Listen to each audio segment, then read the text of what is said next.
Bonjour tout le monde, j'espère que vous allez bien. La semaine décisive commence. Est-ce que nous sommes dans un scénario où le Bitcoin crash avant la récession? Ça, c'est marrant, ça. Malheureusement, à cause de la SEC, à cause de tout ce qui se passe autour de la crypto, à cause de toutes les grandes enseignes qui veulent mettre ce secteur dans leur poche, et s'ils n'y arrivent pas, ils veulent et ils préfèrent la détruire. À cause de tout ça, nous sommes encore à 25 000, tandis que le Nasdaq, je veux dire le Bitcoin, le Nasdaq, le SP 500, les assets forts technologiques sont en train de nous faire des nouveaux ATH. Si ça, c'est pas malheureux, Apple, nouveau ATH, Google, bon, proche, alors, non, je suis pas en logarithmique, hein, à 50% de gain, proche de sa RLZ, Microsoft dans sa zone de rechargement, Amazon proche du premier arrêt, Tesla retracement de 50%, et Meta dans sa zone de rechargement de short, avec des momentum qui se maintiennent. Des W un petit peu de partout, aucun support majeur n'a cédé sur les valeurs tech. Et nous, qu'est-ce qu'on a sur notre cher Bitcoin? On a des M-top. On a des M-top. Alors, il y a un point positif dans tout ça.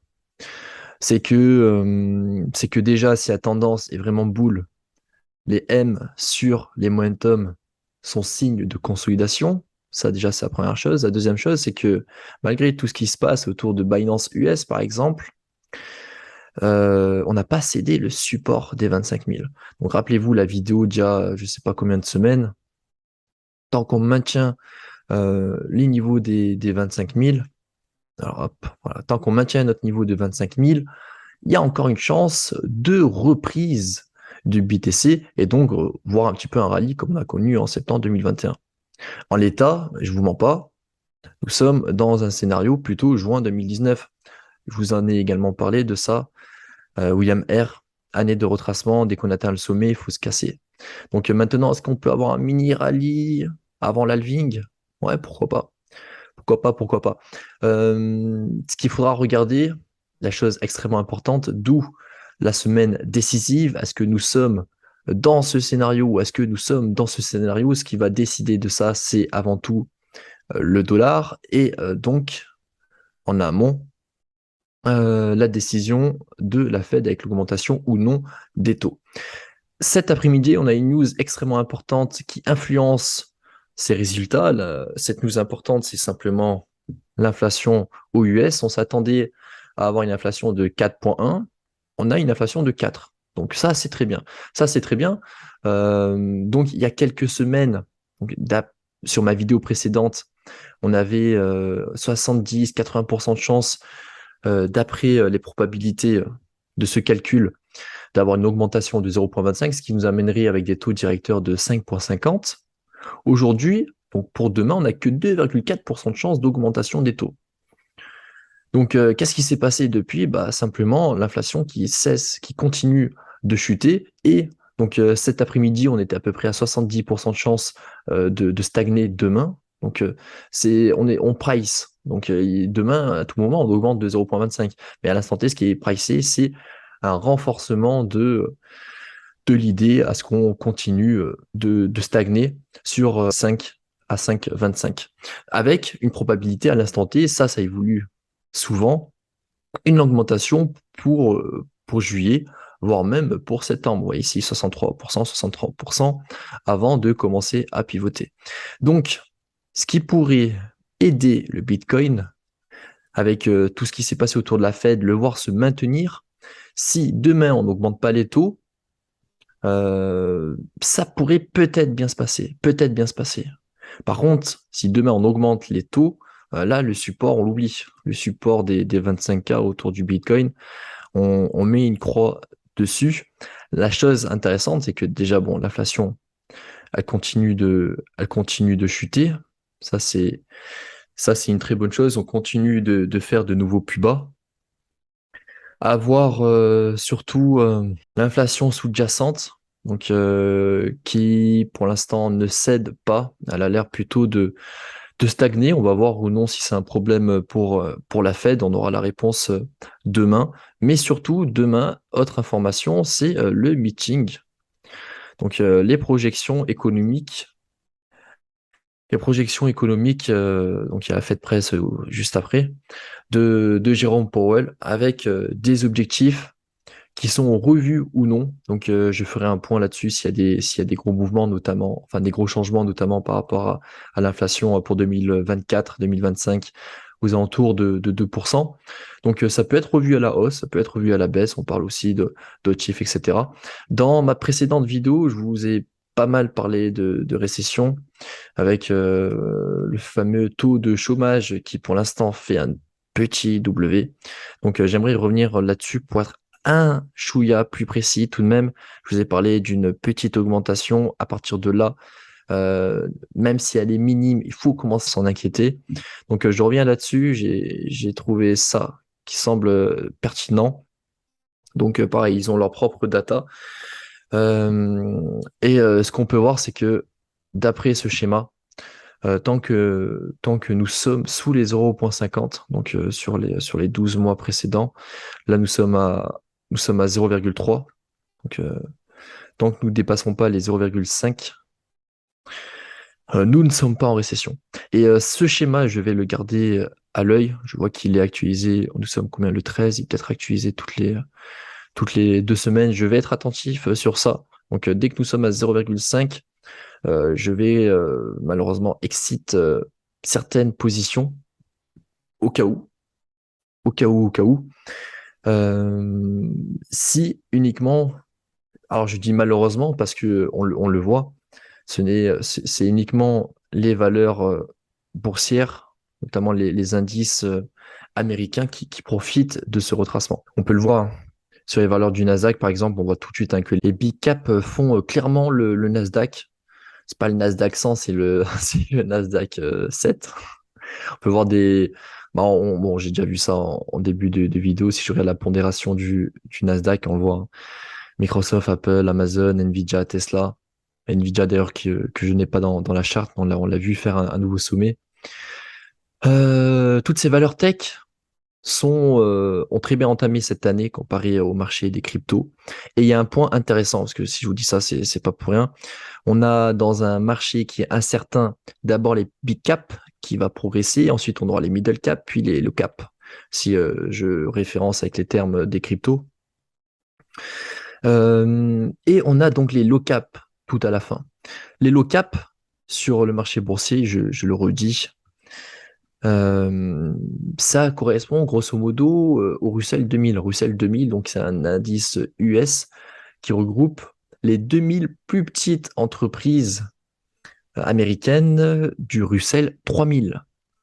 Dans un marché incertain, on n'investit pas dans le Russell 2000 parce que c'est ce qu'il y a de plus volatile. C'est comme sur les marchés des cryptos, quand on n'est pas très très serein, on va plutôt se hedger et investir sur le Bitcoin, l'Ethereum, plutôt que sur le dernier des shitcoins.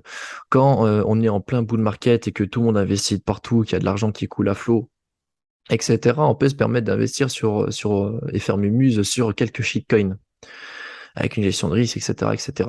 Mais quand on est dans un marché qui est incertain, au bord du gouffre, d'une récession, etc., on ne prend pas ce risque. Les hedge funds, les institutions ne prennent pas ce risque.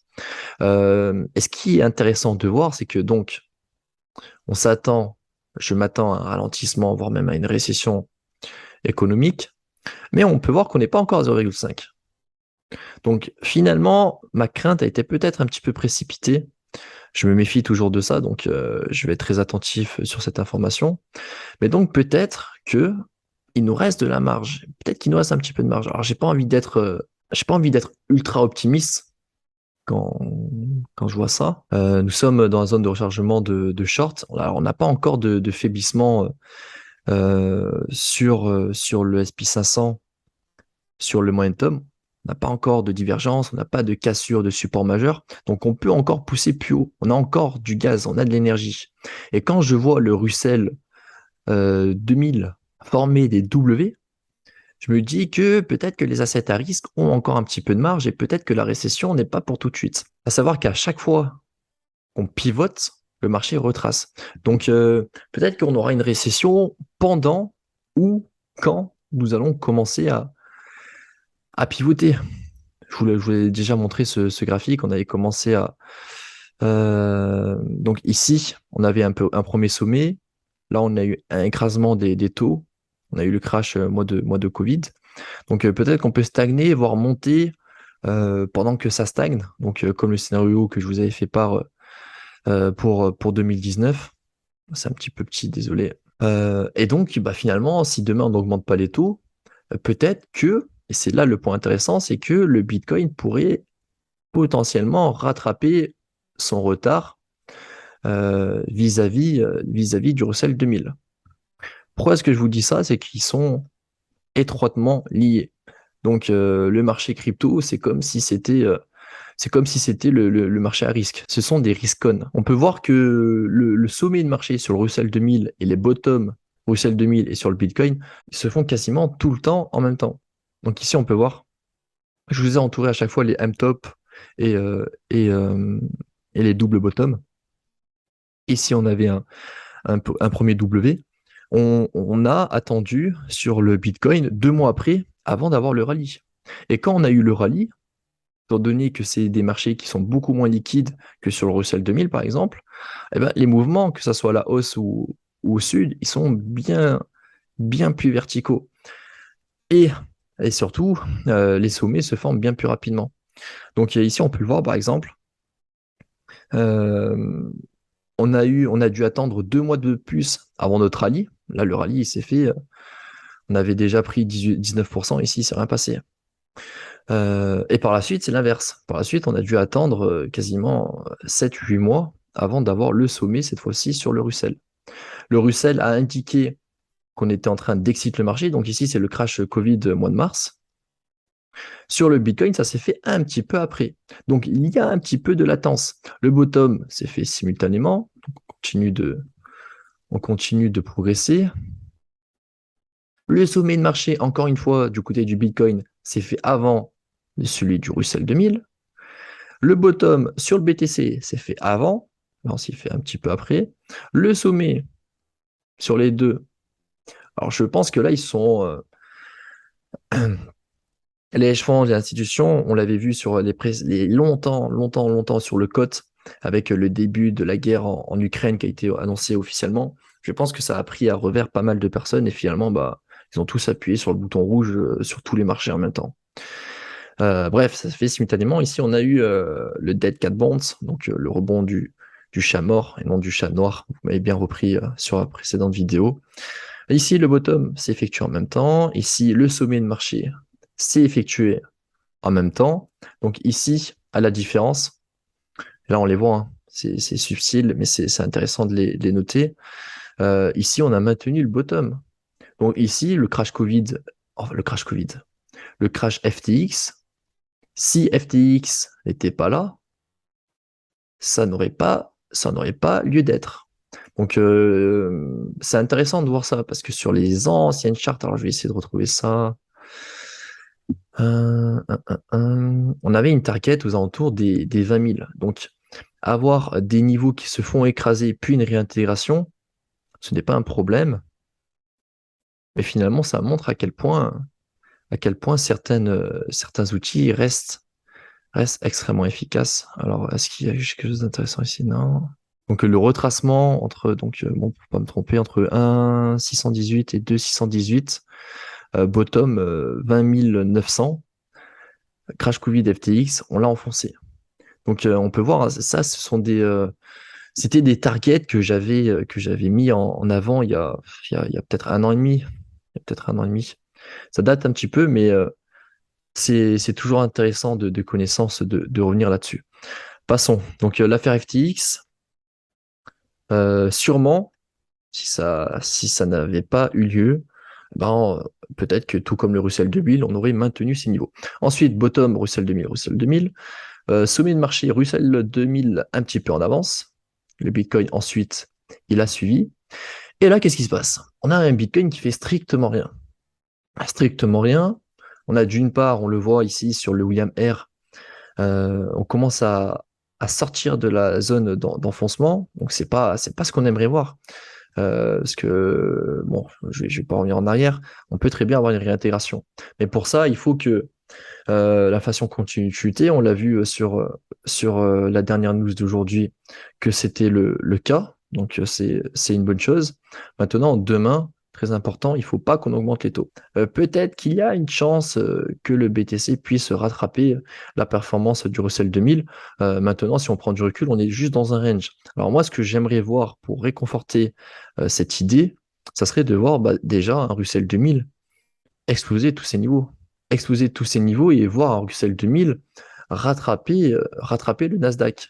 Si on voit un Russell 2000 rattraper le Nasdaq, je pense qu'il y aura du cash flow qui va rentrer sur les assets à risque et que le Bitcoin va pouvoir lui aussi en profiter. Donc, voilà, ça c'est un petit peu l'aperçu un petit peu boule, même si c'est pas vraiment si boule que ça. Maintenant, l'aperçu bearish, c'est quoi? C'est que depuis un an et demi, à chaque fois qu'on a une annonce FOMC, on a un crash. On a soit un crash, soit de la consolidation. Donc depuis un an et demi, je vais pas revenir sur tout ça, je vous avais déjà montré il y a quelques vidéos. Qu'est-ce qui va se passer demain, quoi? Est-ce que demain, on est signe de bottom ou est-ce qu'on est signe de top?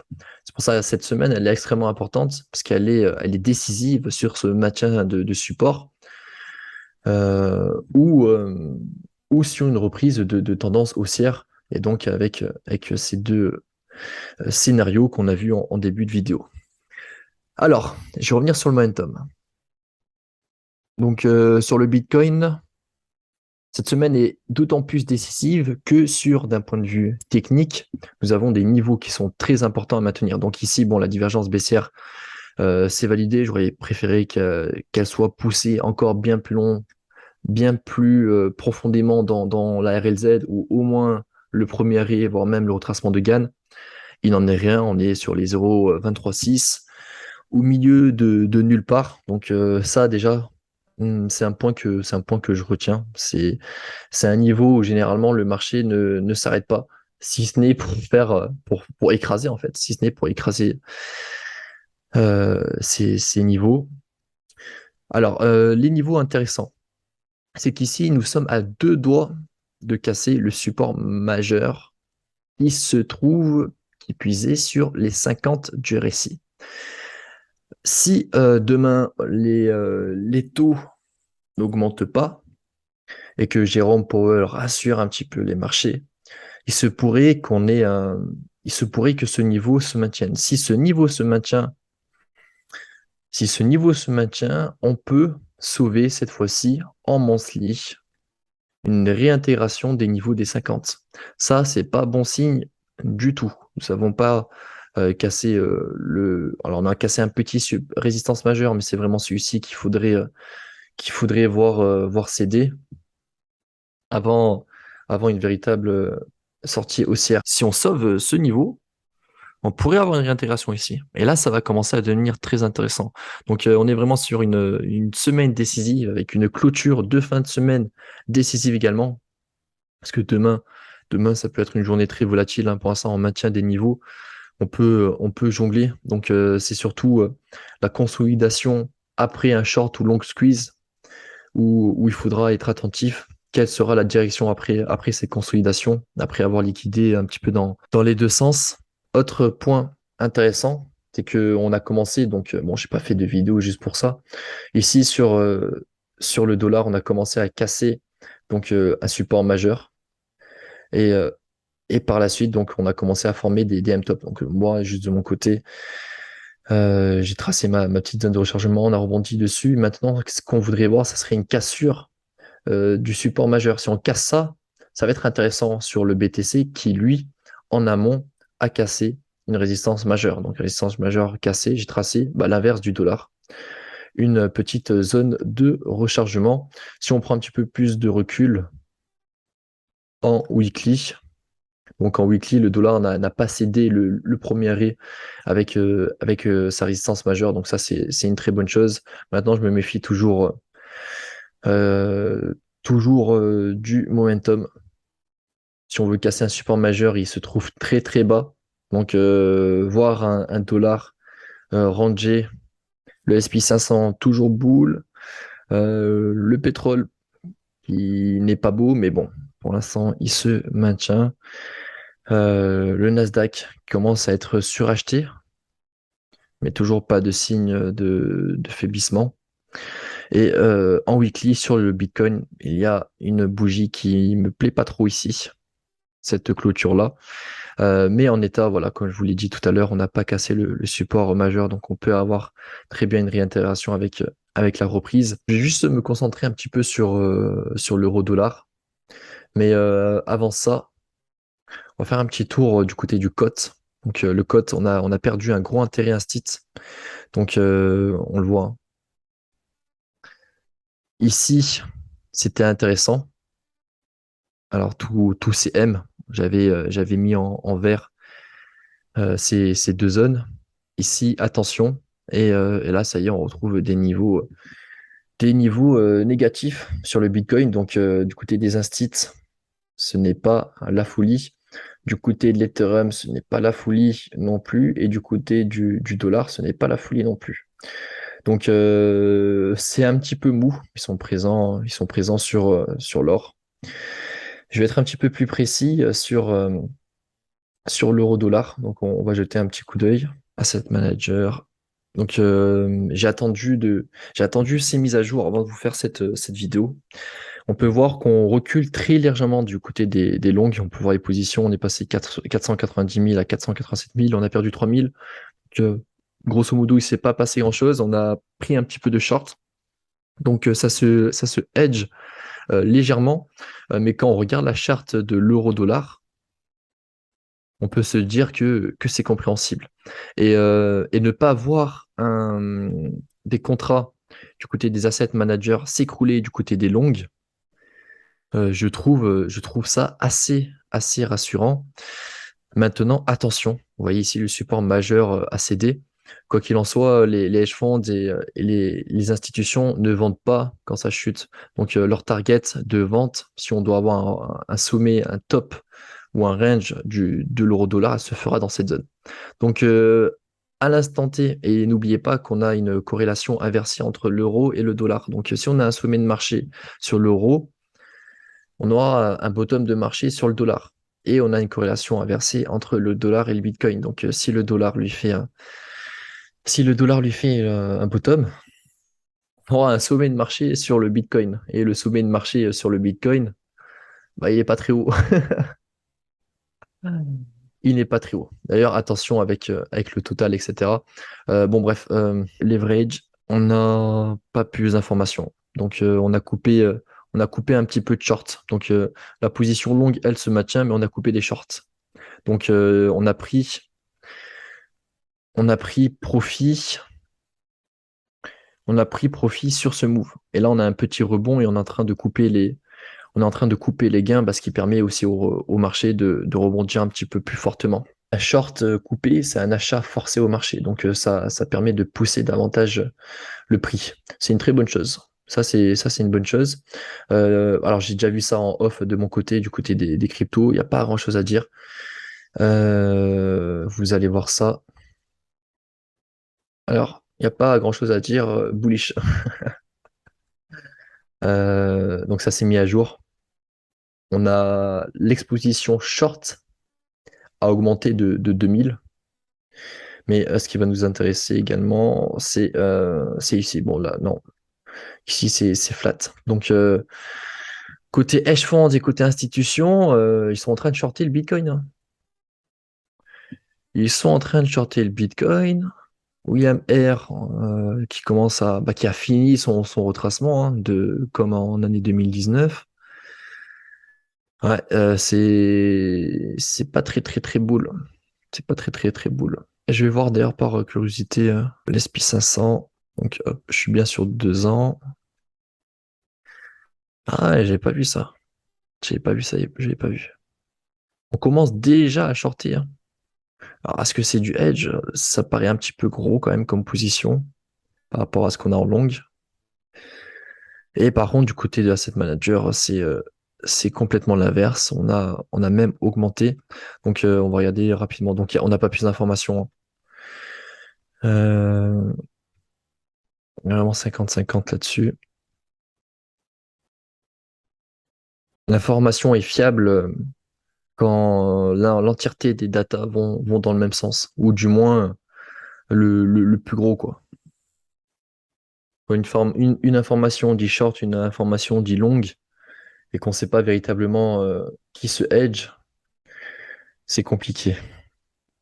Alors, ok, 95%. Donc, l'exposition longue a augmenté sur les valeurs tech. En même temps, l'intelligence artificielle, elle sauve tout le monde, hein.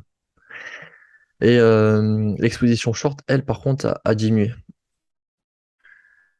Et, euh, et ici, c'est l'inverse. Bon.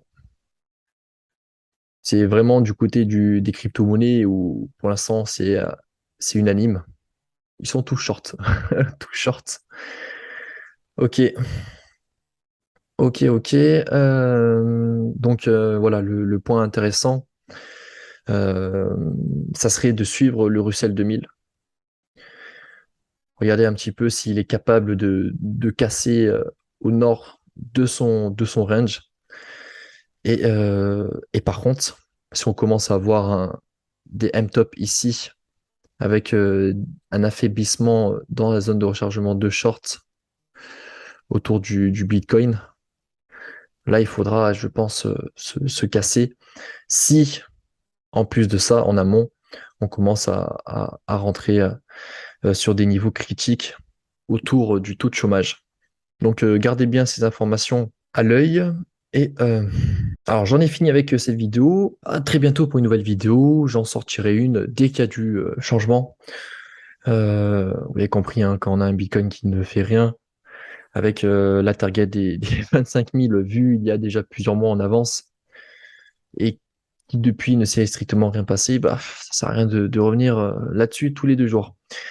Ciao tout le monde, à la prochaine dès qu'il y a du nouveau. Prenez soin de vous.